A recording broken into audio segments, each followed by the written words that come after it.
నమస్తే. Welcome to 24/7 news TV. నేను మీ శాన్వి. ప్రతి ఒక్కరూ తమ సంపాదన నుండి కొంత మొత్తాన్ని ఆదా చేయడానికి ప్రయత్నిస్తారు. వారి డబ్బు సురక్షితంగా ఉన్న ప్రదేశంలో పెట్టుబడి పెట్టాలని కోరుకుంటారు. అలాగే మంచి రాబడిని కూడా పొందుతారు.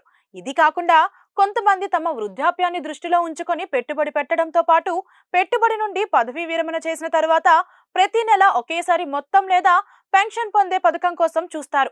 ఈ సందర్భంలో ప్రభుత్వం అటల్ పెన్షన్ యోజన చాలా ప్రజాదరణ పొందింది. దీని చందాదారుల సంఖ్య 7 కోట్లకు చేరింది. ప్రభుత్వ అటల్ పెన్షన్ యోజన పదవీ విరమణ తర్వాత ఎటువంటి ఆర్థిక సమస్యలు లేకుండా వృద్ధాప్యాన్ని సరదాగా గడపడానికి బాగా ప్రాచుర్యం పొందింది. ప్రభుత్వం పెన్షన్ కు హామీ ఇస్తుంది.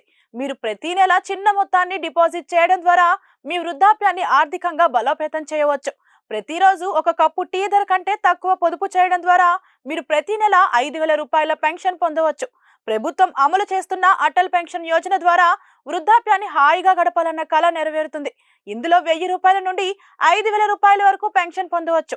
ఈ పథకంలో పెట్టుబడికి వయో పరిమితి 18 నుండి 40 సంవత్సరాల వరకు నిర్ణయించబడింది. ఈ పథకం కింద పింఛను పొందాలంటే కనీసం 20 ఏళ్ల పాటు పెట్టుబడి పెట్టాల్సి ఉంటుంది. అంటే మీరు 40 ఏళ్ల నుండి ఇంకా పెట్టుబడి పెట్టడం ప్రారంభిస్తే మీకు 60 ఏళ్లు వచ్చిన వెంటనే మీకు పెన్షన్ రావడం ప్రారంభమవుతుంది. మీ వయస్సు 18 సంవత్సరాలు అనుకుందాం. ఆపై ప్రతి నెల 210 రూపాయలు డిపాజిట్ చేయడం ద్వారా పెన్షన్ పొందవచ్చు.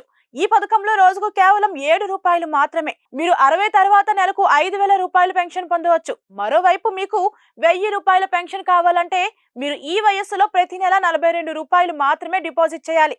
మీ వయస్సును బట్టి పెన్షన్ కోసం కొంత మొత్తాన్ని ప్రతి నెల డిపాజిట్ చేయాల్సి ఉంటుందని గుర్తుంచుకోండి. ఇక అటల్ పెన్షన్ యోజనలో చేరడం ద్వారా భార్యాభర్తలిద్దరూ నెలకు 10,000 రూపాయల వరకు పెన్షన్ పొందవచ్చు. మరోవైపు 60 ఏళ్లలోపు భర్త చనిపోతే భార్యకు పెన్షన్ సౌకర్యం లభిస్తుంది.